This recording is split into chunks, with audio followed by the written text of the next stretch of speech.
Mm. It's already done. It's already finished. It's already qualified. The banker in heaven done already improved it. The doctor in heaven done already healed it. It is already done. Welcome, y'all. If you are tuned in live, that was Jacqueline Carr Established. To day 20 of Black History Bootcamp, 21 Pleasure Principles. That means this is our 20 out of 21.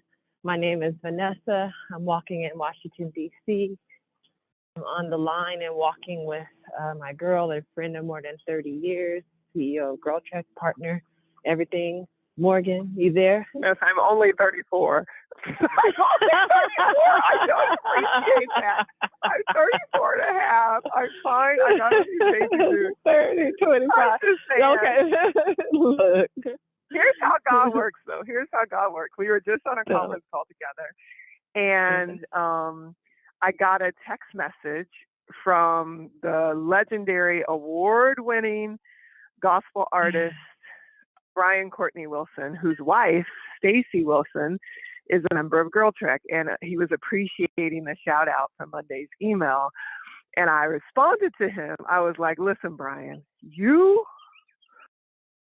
Lil Sims, Maverick City, Kanye West, PJ Morton, and Jacqueline Carr about to be the sound of this spiritual revolution. And I told him, I was like, there's a spiritual revolution that historians are going to talk about that Black women led. 20 years from now, they're going to talk about us, and they're going to use your music like Mavis Staples and James Brown were the sound of the civil rights movement. So when you played Jacqueline Carr, you better show out, God. I literally just sent that text message. That woman is like, it'll be established. Yeah. And you are so right, because I could have made the whole playlist Jacqueline Carr or even Brian Courtney Wilson, because they in particular have a disposition of victory in their songs. They are not coming from a defeated place. They are not amplifying fear. They are not making a relationship with what isn't working. They are testifying that things are already, per your faith, worked out on your behalf, working towards your good. And so many of her songs in particular, I was like, oh, like the titles, the lyrics, everything. She is an anointed young Black woman, and Brian is the same way, and they're coming from such a place of victory. And I so appreciate that, because in particular in the Black church, there has been a spirit of what we are wrestling against that I think has like dominated like a lot of sermons and a lot of music, and I'm in a different season, y'all. I'm not even like, no, it's affirmation. Everybody is. The whole last generation, it's what hip hop was, is affirmation. Go back and listen to the Kanye, who is it? No, it was the Puff Daddy episode and the Kanye episode. Both of those episodes were about, how do we say it as though it were? How do we affirm a future in which we get to be powerful, in which we get to be powerful? And it is connected to yesterday's call about fear not. Fear not. Say it as though it were. You have to know the vision that you're working toward in your life. I got so many text messages after yesterday of people who were afraid to call in, but who had solutions. Yeah. Or maybe they couldn't get on the line. I ain't even going to put no fear on you. Maybe they couldn't get on the line. No, I got a few from people. They was like, I didn't raise my hand, but yeah. And I just feel like whether it is changing the food systems that are poisoning our daughters, we have to see it before we can believe it. We have to see it before we can fight. We have to find the solution before we can fight for the solution. So Jacqueline Carr is like, it's already been established. I am already qualified. I am just like, this woman, come on now. She makes me want to shout every time I hear it. I've been shouting lately. Right. You know, Carol Jean, who wear her jean skirt. You know, she shouted her whole life. If you are listening to this and you don't come from a holiness tradition, first of all, these little kids with their four-wheelers riding by and picking up this dust, I feel like the old lady in the neighborhood at this point. Because I'm like, get off my property. Get off my property. But listen, it's a blessing to have property, and I don't own it, but I got access to it. That's what I'm saying. I'm right. But Carol Jean used to shout at church. She used to be overcome by the Spirit of love, the Spirit of God, the Spirit of the Holy Ghost. And our church used to be rocking, clapping, tambourine. I'm mean with a tambourine. I could do like a thumb skit and the boom, boom, boom, like I'm cool with tambourine, but you've been my friend for 30 years, but you've never seen me play the tambourine. I haven't seen you. And my mom, my family played the spoons too, but my mom, ever since I can remember, she's shy. My mom's very shy. She would be standing up, clapping with her little skirt on, her little Jesus pin, and clapping. And then she just get overcome with the Holy Ghost. And she would start running, just start walking, just start whoa, jumping. Even when she skate on roller skates, it looked like she got the Holy Ghost. But I'm saying she's filled. She's filled with the Holy Ghost. And I never understood what was happening because I was trapped in the vat of thinking. My brain is in a vat. I've been educated into thinking I know everything, educated into thinking I can control everything. And now that life has kicked me out of that vat and my brain been spilled on the table, I just started shouting, Vanessa, because I don't know nothing. That's right. And I'm telling you, same thing. All I know is that love is everywhere. All I know is that I have radical access to it every day, and that can't nothing stop me. And that idea alone makes me want to shout like Carol G. Look, all I know is God didn't bring me this far to leave me. And I promise you that in my season of just struggle, I say it over and over. I affirm it over and over. I know it's so certain that it is like as certain as the air comes every day and the sun rises every day that I'm just like, it is an impossibility that I'm going to be filled. It's an impossibility. And you can feel all sorts of things, but that thing has kept me just like, no, gonna keep going one more day, we're putting my feet together one more day. Step. So yes. And each one of us needs something like that. We need an affirmative prayer that you just know the words, your body knows the words more than you do. You need a statement, you need a song, you need a scripture, you need something that's yours that speaks to you in the midnight hour that tells you and affirms you so that you can speak it back over yourself, which is what today's Day 20's episode is about. Prophecy. It is about vision. It is about seeing. It is about knowing the end before the beginning for your own self and being able to call that in. And we cannot access pleasure in our body. We cannot access healing in our bodies if we cannot see it first. If you do not believe it's coming, if you do not believe it's possible. And so the discipline, the skill set, the practice of prophecy is something that, look, I have always told Morgan that like that's for somebody else. That's for the Carol Jeans of the world. That's for the women who really is anointed and they got their relationship with God and I must not got. But that's not true, because every idea, every dream, every seed that has been planted inside of you, that in those moments where you're like, I ain't going to raise my hand, but I got an idea, a thought and a vision, like that is your prophecy. So you got it. We all got it. But it's like some of us need to shout it out and speak it. Yeah. Every single time you say the words, I am, you are prophesying. Right. Every single time you say, I am tired, you are prophesying. Every time you say, I am delivered, you are prophesying. Every time you say, I am loved, you are prophesying. Every time you say, I am angry, you are prophesying. I am that I am is the creation. It is the source of power. Yeah. In the beginning was the Word. Yeah. So you better be very careful what you say when somebody's saying, how you doing? I'm tired. Okay, well, be that. Be that. Yeah. Because you didn't spoke it over your life. Imagine if you spoke something different, and not just over your life, not just in your ego, but you spoke it over other people. You said, he is the best man I have ever met. Yeah. Say, this community is vibrant and loving and kind. You say, this church is growing and youthful and energized.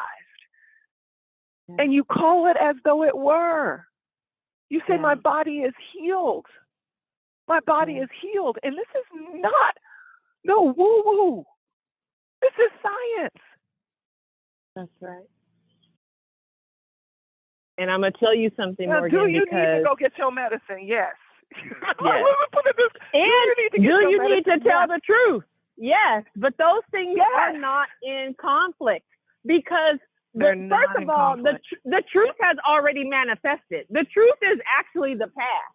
We are talking about the future. So what has actually happened to you, what you have actually already experienced, can be broken loose in any minute. And I worked with a life coach for a long time. You guys know that her name was Tori. And one of the tools that she worked with me on was just a simple phrase, up until now. And she would be like, change your language. And she would be like, add in up until now. And so there would be all sorts of circumstances where it was really in my past. It was really in my childhood. It was really in my previous situation. But I was speaking those things so definitively as if they were happening that I started to shift and be like, well, up until now, I was doing this thing. But because even in that moment, you can decide not to do it anymore. Like up until now, I felt unworthy. But you can talk about how you felt. Up until now, I've been thinking about this thing. Up until now, I'm gonna stop eating this bread. That's right. That's right. I had acid reflux. Up until now, I was fatigued. Up until now, I was alone. That's right. So right now, I am connected. Right now, I'm on the phone with hundreds. Right now, I'm energized by somebody who I'm talking to or believing in stuff. Yes. Ooh, and y'all, the Holy Ghost, my leg shaking. This is so important, because the truth is, and we and Morgan as truth tellers, neither one of us knew we were supposed to be doing today's Day 20 episode, because we knew Day 21, which we are not going to do live tomorrow on Friday if you're here on this live call, but we are going to invite our entire community, whether they have been walking with us at Bootcamp or not, to join us on Saturday, so that we can close Day 21 out with an open mic, with testimony, with women pouring into each other, with sharing.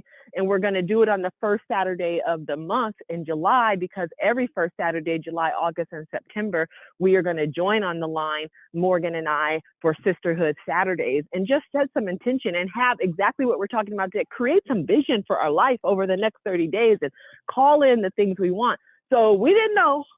And I was like, it's like 8:30. I'm like, oh Lord, we don't even know who we doing. And I promise you, Morgan, Spirit just spoke to me. And Spirit said that we are going to talk about Zilpha Elaw. And you probably even know who Zilpha Elaw is, but I'm going to just confess, I really didn't. Just Spirit said, who is the most spirited Black woman? And I literally Googled spirited Black women, because I was like, we got to talk about somebody today. And the story of Zilpha came in such a powerful way that I was like, because there's no other way we should be actually ending the principles without talking about prophecy, it is maybe the most powerful skill Black women have ever had. It is maybe the most powerful skill that Black women have ever had. It might be the magic where they said we got the Black girl magic, because we be alchemists, we be transforming some stuff, and our words have so much power. Vanessa, you remember when I got on that call a couple hours ago and I was like, I was writing something, so sorry I was late. This is what I wrote, and I don't even know who Zilpha is. So, I was writing this for like a future Monday email or something. This is what I wrote. It's short. I wrote, God is not confused. My niece was graduating from college. I was recently divorced and looking for a place to live. I was panicked and afraid, but I was obligated to be at her graduation. When I arrived in Sacramento, I got a call that one of the houses I loved in Memphis had offers on it, and I needed to go there immediately to look at it. I told my sister I was going to fly to Memphis real quick this morning, rush to the house, look at it, and jump back on a turnaround flight to be back for the graduation. She looked at the panic in my eyes and said, God don't work this way. Whenever you feel confused or don't know that the path for you, listen to this. I was on Instagram and I got stuck. I have listened to this 50 times. It's Oprah Winfrey. She says, when you don't know what to do, do nothing. Get still until you do know. you do know that God is love. You do know that love is around. You do know that you need to go toward it. You do know that if you don't see it or feel it, wait for it and know love is all around. The air we breathe is a reminder of the goodness of what is possible. Don't doubt that you are alive. Relish in it. Be still until it is the right time. When a flutter of hope or inspiration or a cause of gentleness comes, open your front door, and if the sun is shining, or even if there's a gentle soothing rain, step out and go toward what feels good. You are held by the earth. The trees are your resuscitation. The sun grows your vibrations. The kingdom is saluting you every day. Acknowledge it. And if you lose your way, be still and know. I literally just wrote this. I love Our ability to conjure up a way out of nowhere, and when we don't have it, to have the discipline to wait for God's voice, like you just said, that spoke to you. And however you define God, I'm not here for you to criticize that. If you don't believe, you better look at the sun. You better look at the grass. You better listen to the birds. You better understand that there is a mighty force that you didn't create. Right? And what I am telling you is that Black women have always known that we know that we know. We have been in alignment. Even when we get beat down in the field, we have been in alignment. We have plead out, oh God, help me, help my children. There is something bigger. There is something greater. So yeah, we that is our sorcery. It is our ability to speak a way out of nowhere. In the world looking at facts, we looking at faith. And we saying that the faith gonna become the facts. The faith gonna become the fact. It has been established. It's already been established. It's already been established. Oh my goodness. That was you're such a good writer. That was so beautiful what you wrote. Thank you for sharing it. Y'all, if you're not subscribed at GirlTREK.org so that you can get the emails, make sure you're subscribed. Make sure your girls are subscribed, your crew is subscribed, your community is subscribed, because it's really how you're in the know and in the loop around what's happening in GirlTREK. First of all, my phone battery is about to die. I'm out here walking. This is the first time I've been home. And I was like, let me start walking on back to the office, because also it's like bad air quality day. They was like, stay inside. So I was just like, okay, this is a sign. I am going to make this conversation quick. And also, we're really talking about Carol Jean and all of the spirited woman of the world when we talk about Zilpha. I'm so excited you didn't know about her, because her story is so beautiful. And you just read that, but I want to read something to you about her before I even get into her whole story that I actually think is exactly what you just described. Can I tell you this, B? Yeah. We're talking about Carol Jean, and we are talking about Annette. We are talking about women who, beyond the facts of our lives, held on to a faith that tomorrow is going to be better. And there's no way that your mom made it through prison without that. No way. There's no way she made it through. And there's no way she's still here. Yeah, and with her fresh Air Force Ones. Yes, exactly. Yes. No, my mama is absolutely an alchemist. And she is in the spirit of this woman Zilpha Elaw, was born in 1790, y'all. I just want to paint this picture. It's 1790, but she was born to a free family in Pennsylvania. They had 22 children. She was the 20th of 22 children.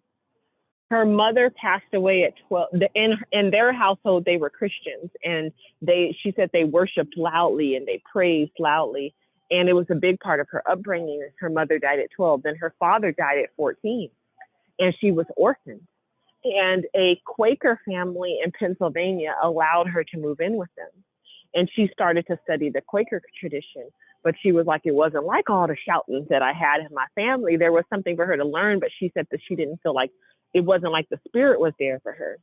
Until a camp meeting came to town. And this is like, just understand that all of the brick and mortar buildings that we have right now around churches didn't always exist. And that if you're talking about 1790, brave people who had faith and believed had to put a stake in the ground. They had to say, I do believe this thing, and upon this rock shall be.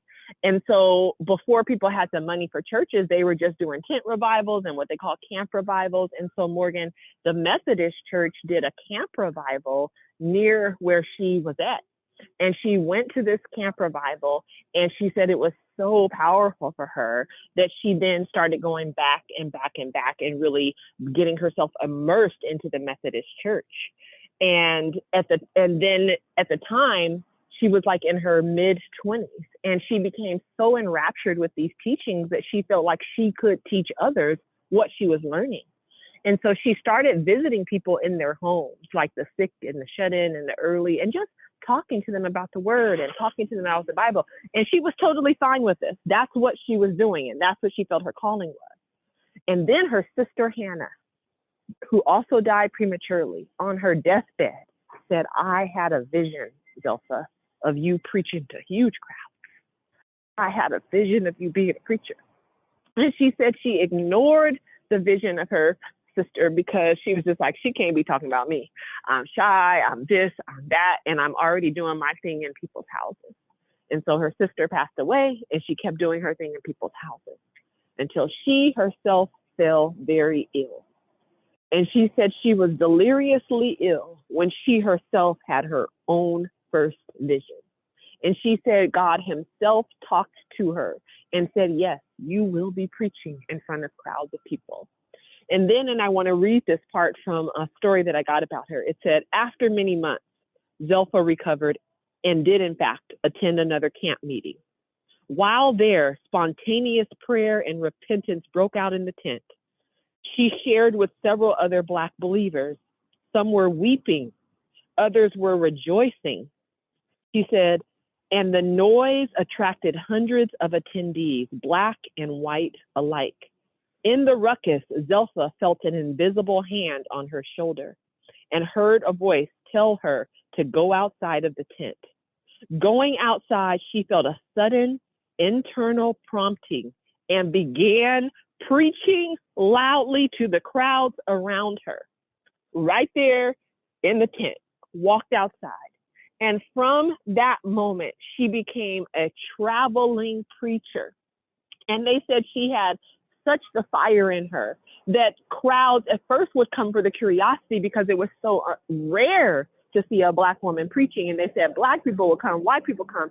And as soon as they got there, they would be pulled in by her powerful message, pulled in by her testimony. And they said she just traveled all over the United States. And by this time, it's like 1820. So I want you to imagine that this Black woman was traveling all over the United States in the 1820s and preaching to major crowds of people about the gospel and the good news.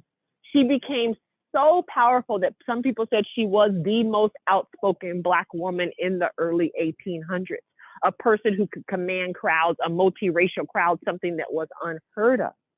She then got on a boat and went to England, y'all. And there was a huge abolitionist movement happening in England.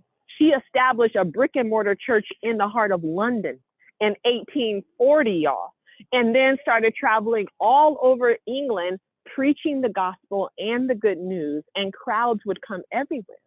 And she said that every single sermon that she preached was because she sat, listened to God, got a vision, and just was sharing his message. She was like, it was just channeling through her, channeling through her, channeling through her. She, while in England, by the way, and this is a part of the pleasure principle, before going to England, she divorced her first husband. So I don't know what the situation was because they didn't have that part up in the biography, but just know she was like, I got to let this man go because there's something bigger for me. And she got on that boat. When she got there, she had actually one of the first interracial marriages. And this is in like 1850. She married her second husband, an Englishman. He even himself, though, was documented later in life, just not believing that she could do what she said she was going to do from a spiritual lens. But in fact, she did. And they said that over her lifetime, she preached to tens of thousands of people in person. And she said all of that came from her ability to prophesy. And she said she had a vision of Black people being free. She said she had a vision of us being self-sustaining. She said she had a vision from God that our struggle wouldn't always be our struggle. And so on this day 20, I say we are living in, her vision was us. When they say we are our ancestors' wildest dreams, just know that Zilpha Elaw, a woman born in 1790, had this vision, spoke to God, and then went around the world and the country prophesizing to people about the good news, about the liberation of Black people, and she did it as a Black woman. She lived into her 80s in England and was laid to rest there, Morgan, and then now is considered to be essentially the first Black woman preacher. And so today's message, prophecy over your life, is inspired by Miss Zilpha, the 20th of 22 children, whose sister said, I had a vision. And this was really powerful. She said, yeah, my sister had a vision, but I needed to have the vision. And so even that for me was the message. I was just like, other people really can hold space for you, y'all. I've had so many people pour into me. So many people tell me they see things, Morgan. So many people tell me that they're moved, but none of those visions really matter until you yourself have a vision. And in the little bit of information that is available about Zilpha, it was that she kept coming back to a place that moved her spirit. And she said that's why when she was in the Quaker church, she was like, I was learning a lot, but it wasn't like what it was in my home where my spirit was moving. I could talk to God in this different way that wasn't language, that wasn't words, that was more of a crying out, that was more of a something going through her body. And it was when she then fell ill. And I'm telling y'all, some of us are in the midst of an illness right now, an illness that may not even got no name, an illness that may not even got no diagnosis, but your back is up against the wall, right? It's like it's the 11th hour and you like, what? But it's in those moments that you get the clearest vision sometimes. And so in her 11th hour moment where she herself had already watched her mother and her father die and her sister die, and she thought she was next, she said, I held on to this vision. And then literally she was like, it was the next week she was back at that camp meeting. And it was in that camp meeting on that day that she stepped out and started preaching and never stopped. And I believe that is the message and the word on this day 20 of this pleasure principle. You have to see yourself whole. You have to see yourself well. I mean, you can't just see me and Morgan well and whole. You can't just hold space and see the other GirlTREKers and your sisters and your friends hell and well. You got to believe that the best is possible for you. And so my question to you, Morgan, is like, what do you do to still yourself so that you could be even in a position to receive? And if it's not still yourself, if it's stand up and shout, if it's listen to gospel music, but how do you create an atmosphere so that you can be, as even our friend Abraham Hicks says, in the receiving mode? Well, first of all, I'm about to shout now. You done just preached the whole word. I'm laying flat on my back with my phone plugged in. I'm about to go back outside right now. Yo, I'm going in to get the charger. I just made it back. Listen, you're going to get the charger. I'm about to tell you about the answer that. I'm going back outside. Listen to my door open. It's about to say back door open and don't be scared. Okay. All right, there we go. I'm out.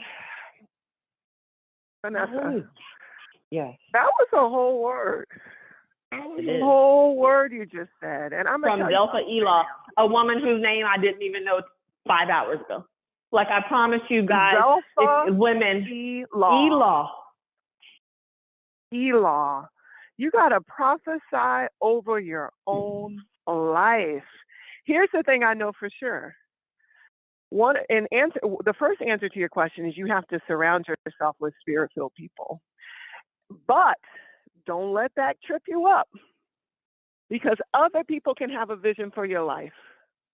Other people can have it clear as crystal. But what does the word say? That the people will perish if they don't got a vision for their own selves. That's what I'm saying. You will perish. And I have so many beautiful people in my life. You know, you, Kendria, Twyla, Carol Jean. I mean, spirit-filled women. But this particular hero's journey I'm on right now, this particular walk, this particular talk, this particular leveling up, boy, I better have a vision for my own life.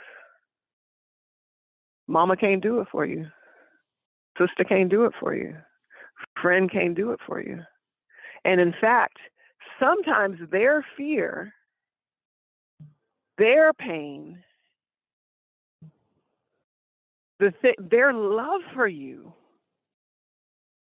not allow you to do the things that you know you are being called to do. we live in a society of compounded trauma, right? Mm-hmm. I'm gonna put my trauma on you because I'm scared. You're gonna put your trauma on me because I'm scared because you're scared. And we live shook and stuck and out of alignment.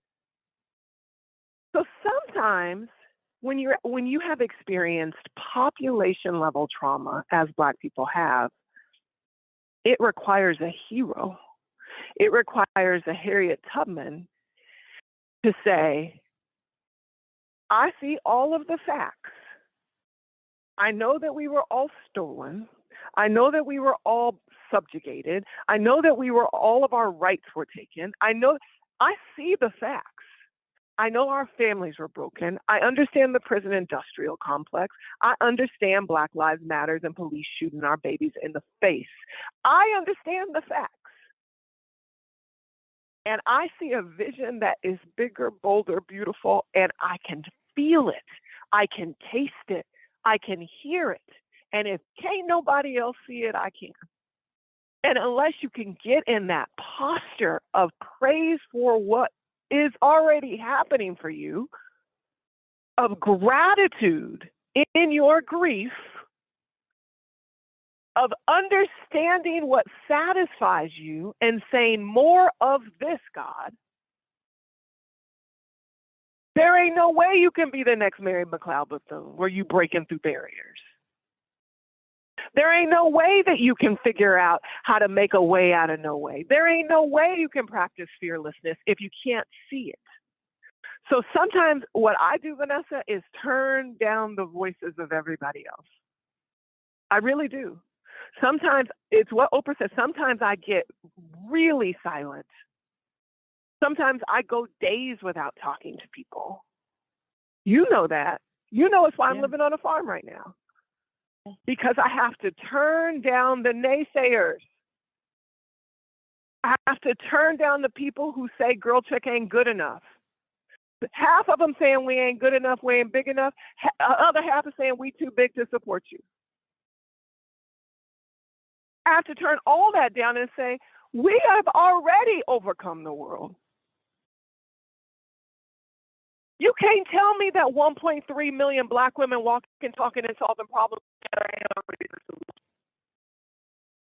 When you walk down the street and you pass 14 houses, that 14th house had a GirlTREKer listening to this call right now. You can't tell me that we don't have the power to change the conditions that make this organization necessary in the first place. You cannot tell me that the woman who listened, the grandmother who is pleading for her granddaughter's life, who called yesterday, or the young girl who is saying it is impossible for us not to believe and step forward. You cannot tell me that the power of those women will not transform this world. As what is her name? Sojourner Truth said, who can turn this world right side up. So half the time, you got to silence all of the haters, all of the naysayers, all of the people who say your marriage ain't gonna never work. You silence them and you get connected to love and what feels good, and you double down on love. And the moment it don't feel good, you might need to leave. Or the moment you feel like you're out of alignment, you might need to leave. But that has to be a deeply sourced, a deeply personal decision. And that's the one thing that I do is I silence other people and I really, really tune into God. That's number one. Number two is, yes, I surround myself with art because I feel like art is created only when you are in alignment, really good art. And so music, oh my God, can elevate me. Music, I literally look at beautiful photography. Sometimes if you're following me on Instagram and it's just all in my feed is just beauty, beauty, beauty, beauty, that is a discipline. I am training my eye on beauty.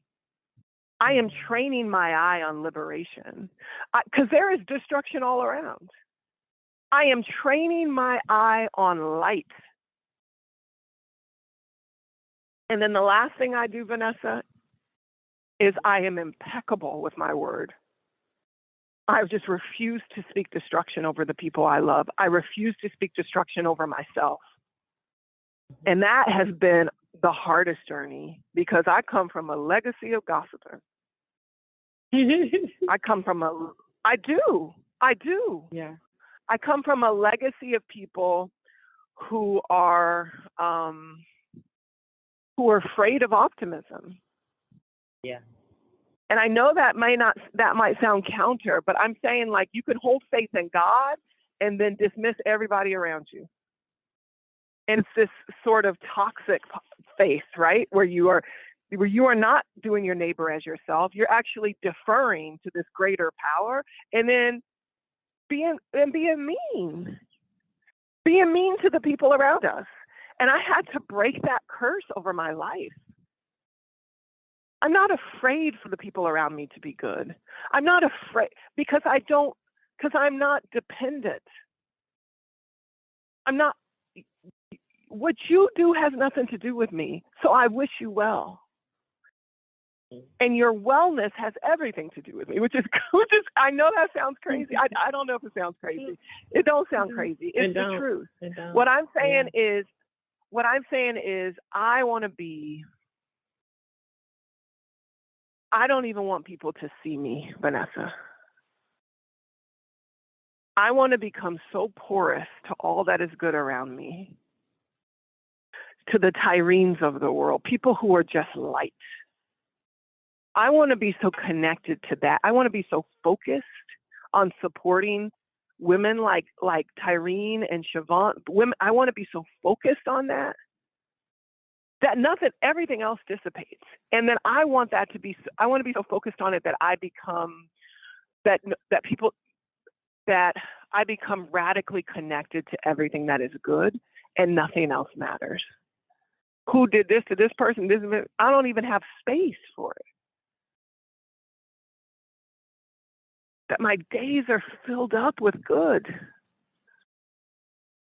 So that's how I have started. I really have, like, from the moment I wake up, in practical sense, from the moment I wake up, I just wake up, open up my eyes, and I just breathe. And then I just look at the sun become cracking through the windows, and then I get up and I open all the shades in the whole house.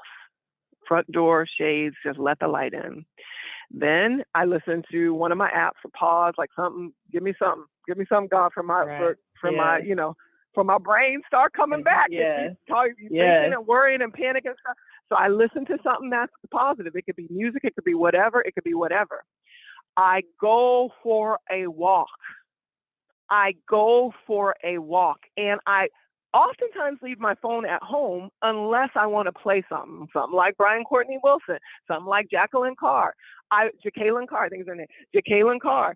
I listen to music, or I leave my phone at home and listen to the birds. And I walk at my pace. Ain't no records, ain't no distance.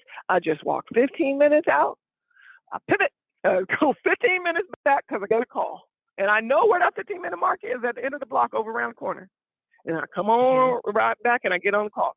Then I get myself together. Cleanliness is next to godliness, right? Yes, I don't always make this part, but I try to get myself together, okay? And then I sit in a place where there is light shining on me. And I take these little Zoom calls, because Zoom is not my life. It ain't even real. I take the calls as transaction to be able to get in person with people and build real and authentic, energetic relationships that are going to transform the world. But this is the world we live in. So I connect. We plan. We do that for 4 or 5 hours, Vanessa. We get on this call together for 4 or 5, a couple minutes. This has become my life. And y'all, in between, I start to feed my physical body, because your gut is connected to your brain. And you put garbage in, garbage out. Sometimes I'd be panicking, and I'd be like, it's because I ate that ice cream sandwich. My brain is like on drugs. No, it's literally like on drugs. If I drink, at this point, now that I've been plant-based for a while, if I drink a soda, I literally I have mental dysfunction, where I just be like anxious, and I have attitude, and I'll be snapping at people. That's mental dysfunction. And it's because coursing through my veins and in my cellular body is artificial coloring, sugar, all this kind of stuff. So y'all got an Instapot. You don't even have to know how to cook. You just put the beans up in there. You just put the stuff up in there. And then it just be like multi-bean soup in like 37 minutes. I got an Instapot. So these are the kinds of daily practices. And the thing that I am not doing well that I want to do is 2 or 3 are gathered. I feel ready now to be in like-minded community with people, to when I do have off days, I can say, sis, knock on the door, I'm going to have an off day. Can you take a walk with me? And I have not trusted that because there's been so much disease around me. I have not trusted that. So what about you? What are you doing now? You got a whole regimen.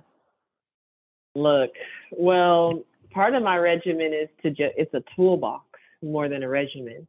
And I pick up what I feel like I need for the day without the pressure of feeling like I have to practice every tool in 24 hours. And so I wake up in the morning and drink water. Since I've been managing my hyperthyroidism, especially, I mean, I literally can feel like anxiety building and feel the adrenaline building. And drinking water is a physical thing where I feel the water washing over and back down my body and pushing it back down. So I try to drink like a whole bottle of water as soon as I get up so that my body can just feel hydrated and I can push that energy and those toxins and like all of those things down and out. And then I've been doing a lot of journaling, and journaling used to be so challenging for me. It was one of the things when I was working with Lori where it's just like, I cannot get this, like I just had so many hangups. But now I usually only ask myself 1 of 2 questions. What would I love? I just say, what would you love? And I write it, like literally 3 or 5 minutes, like what would I love? And then I also always use the prompt, in my wildest dreams, I envision. And I just go for it. And I trust that ain't nobody gonna read this but me. This is for me. I don't gotta censor myself. I don't have to filter my thoughts, but I give space that I have dreams and desires and things that are pulling me and drawing me. And I want to name them. It's scary. It's scary to name the things you would love. It's just like, I don't, and then you start wanting to go to how are those things going to happen? But I don't worry about that. So I use those 2 prompts to write and journal. And then I sit in the sun. I do like you, all my windows and stuff are open. I sit outside on my balcony and for at least 15 minutes and I just like rest. Because when you get up, you're not always awake or like, so I actually re-rest. Like, I'm just like, ooh, I woke up, drink my water, I sit here, I just rest. And then I pray and I just like, and sometimes I use my app, sometimes I don't, but I just talk to God and just like say what I would want and say what I need and ask for what I need for the day. And I usually just let that be my anchoring. And then throughout the day, a lot of other things can happen. I'm back into my yoga.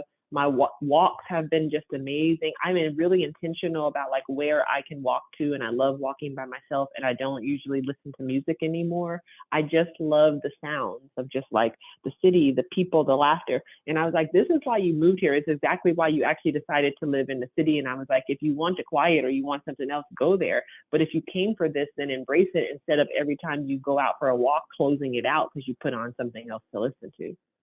So just like spending time with myself in those ways, it's been so healing for me, and being much more intentional about it and making sure that every single day, there's no day where I don't give myself at least 30 minutes. There isn't.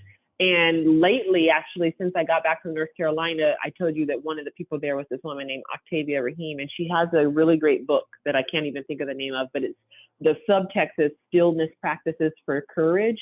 And it's only like 4 things in there. And one of them is lay in Shavasana for over 20 minutes and let yourself die to your old self. And I literally practice that, just like 20 minutes of just like letting the things that like are on me, because you can feel physically, y'all, when things are on you. I shake my hands sometimes before I get to shake my body. And I just let those things like pour out for just like 20 whole minutes. I set my timer, no music, no nothing.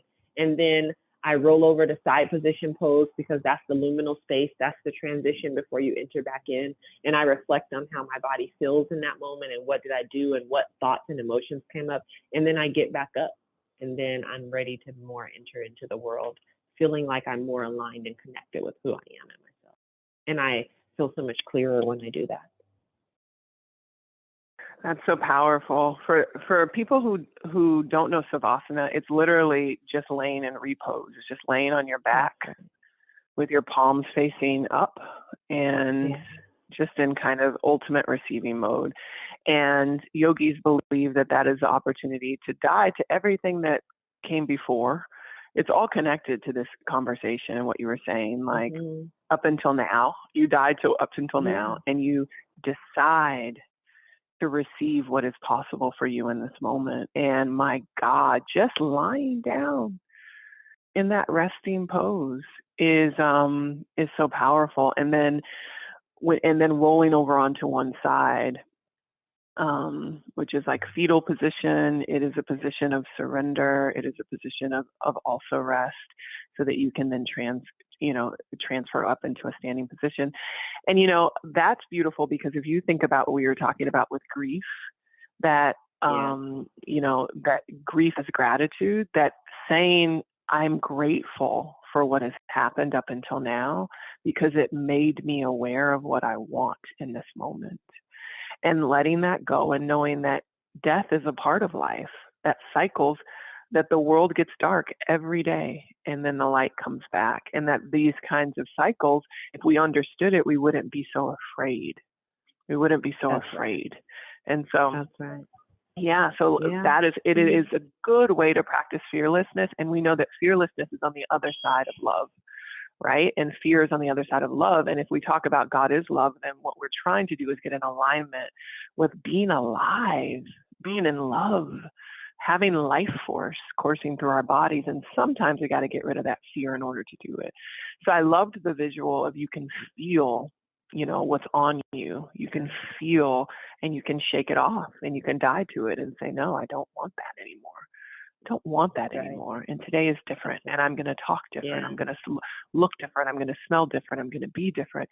It is the theme through every single Black History Bootcamp episode. It is the reason so many people changed their names. It is the reason why so many people had to be alone before they could be together, is people saw a different vision for their life, and they decided to be brave and go toward it. That's right. Go toward what scared everybody around them, but they practice fearlessness, because on the other side of fearlessness is love, is expansion, is elevation, is enlightenment, is rapture. It really is rapture. So, that's what I was watching Chosen yesterday, y'all. I was watching with the Jesus. Yes. And he was like, the kingdom of God is inside you. And I was like, hold up. Jesus, what? That's what I was getting ready to say. I want to recommend a book to anybody who feels intrigued by this conversation. It's called The Power of Awareness. It's by a man named Neville. It came out in 1930. You can read the whole thing in one day. And I personally think, and it's literally like the foundational book of like the law of attraction, essentially, where everybody got their original information from.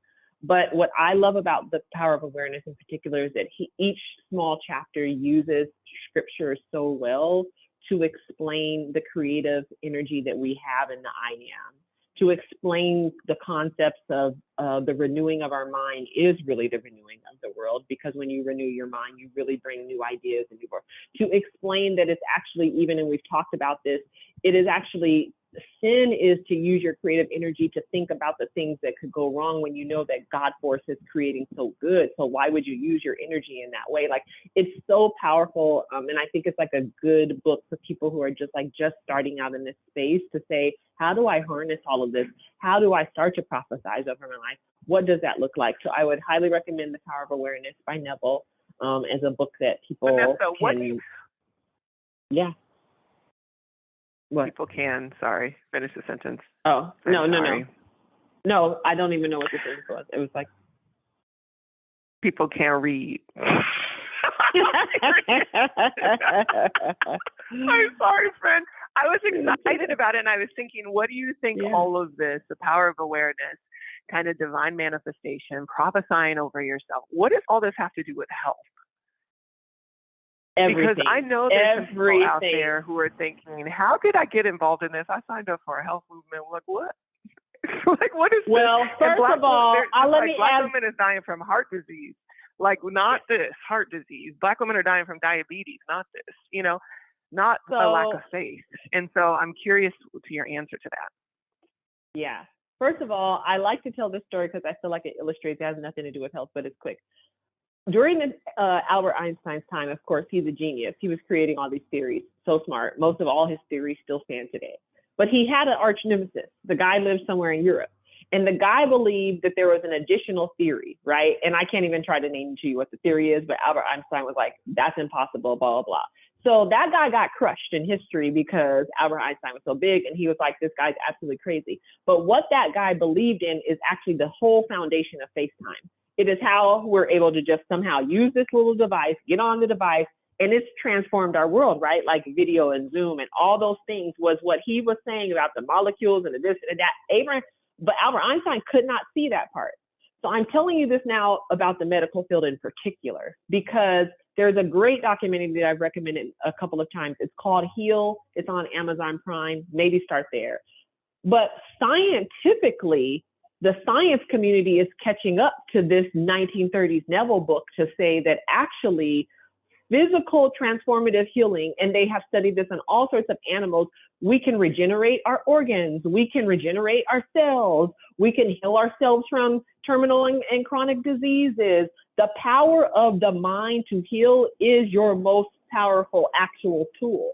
And science is just slow to catch up to confirm this. So I am letting you know, they might even be playing this podcast now that we're letting you know that your ability in your own mind to see yourself as healed and whole is a biggest part of when you stepping into any doctor's office, or you're getting ready to get on the operating table. Or I do this too. I'm taking medication right now. I look at them pills. I imagine that pill going into my body. I imagine it going to I put my hand on my thyroid gland. It's a butterfly gland. I imagine it removing the toxins. And I think it's working much better because of it. And I'm not the only one.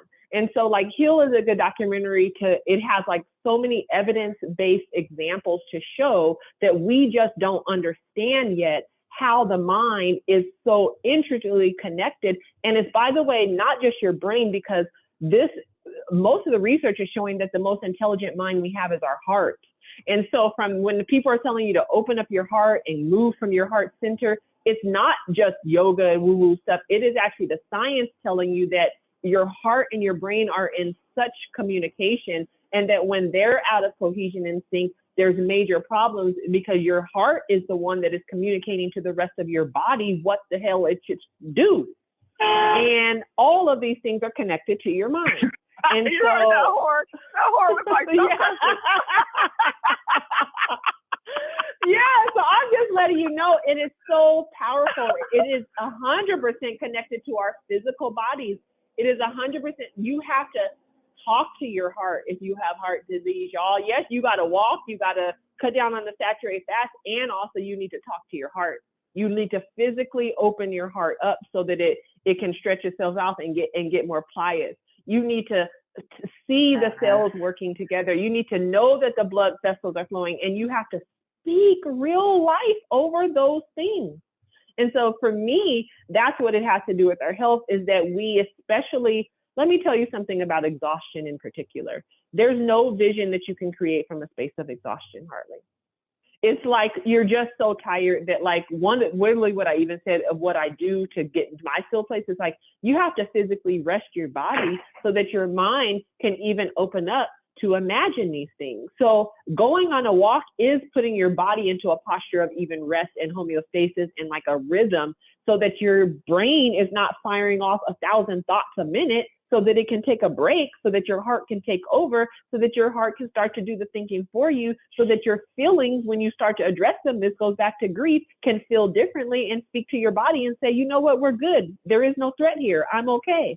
So all of the things are working together, and don't let science or the medical community or the limited knowledge that we have out there right now make you think that this type of thinking is fringe, because just like when Albert Einstein's time and he couldn't imagine FaceTime, it soon come will be front and center as a part of our healing journey, unless it's suppressed by the pharma companies, but we hope it's not. Sorry about that last part. But yeah. No, keep it in. Yeah. No, it's so powerful. It's so powerful what you're saying. And it's like I used to tell my mom, I was a precocious little kid, and I used to be like, I don't understand all this in the Sunday school and stuff, but I'm going to just do it to cover my bases.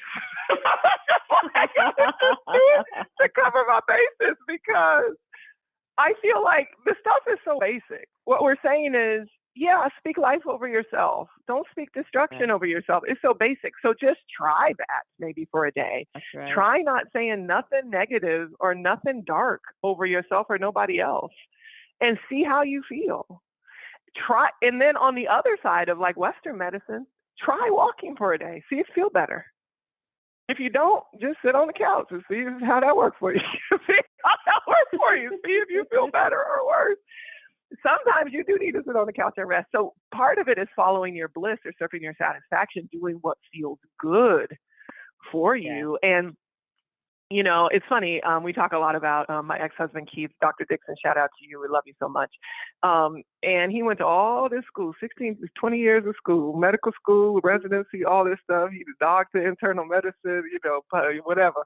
And I kid you not, every day he would come home, he'd be like, I told somebody else about GirlTREK. I told somebody else, I gave them a walking prescription.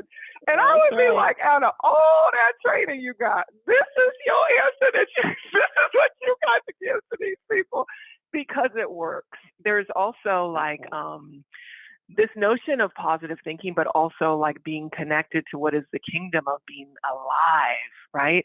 There's this beautiful study. There's a lot of studies about vitamin D and how it helps us to walk outside.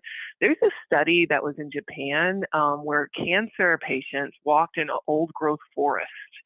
So these big, old, gnarly trees, this old growth forest, misty Japan, and every day they walk through, and their cancer symptoms like reversed from just walking into these old growth forests. And so like, was it the walking? We don't know. Was it the old growth forest? We don't know. Was it somebody telling them their cancer was getting? We don't know, but it worked. And so I'm just saying, like, sometimes cover your bases. Like I told my mom, just do the basics of what is good for you.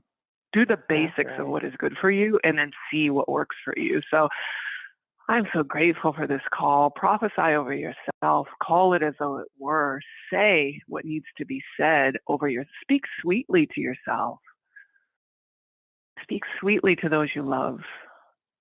Or be silent until you know what to say. That's what we learned from Dr. Francis.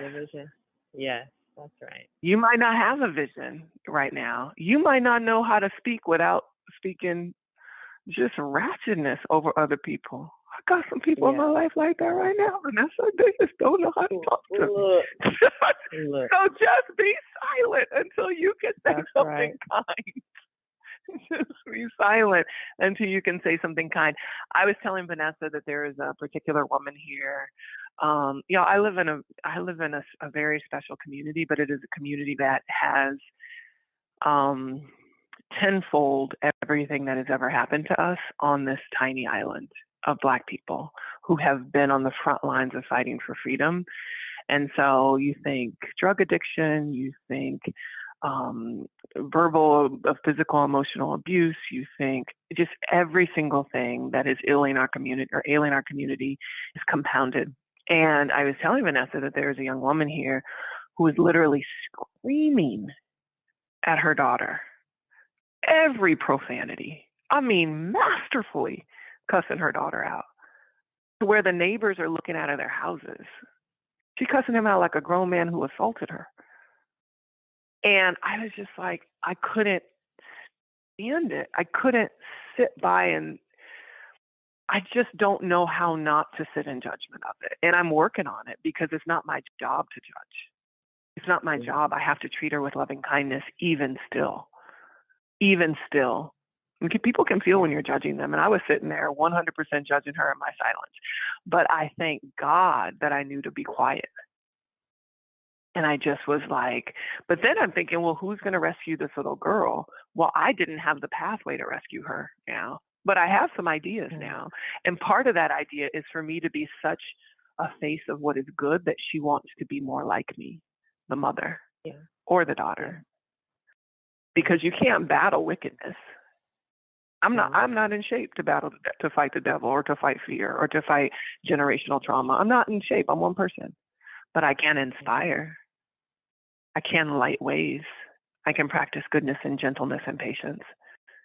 I can practice self-discipline and love and joy. And you could speak life over them for them. You know what I'm saying? Like you can speak life over them, because up until now, and she's been yelling at her daughter, but maybe tomorrow she won't be, you know? Yeah. So I just wish everybody well who's out here. I wish that love would overcome all of our lives. It already has. That's the trick. It's already available in every ounce of your life, every space in every corner of your home. It's available.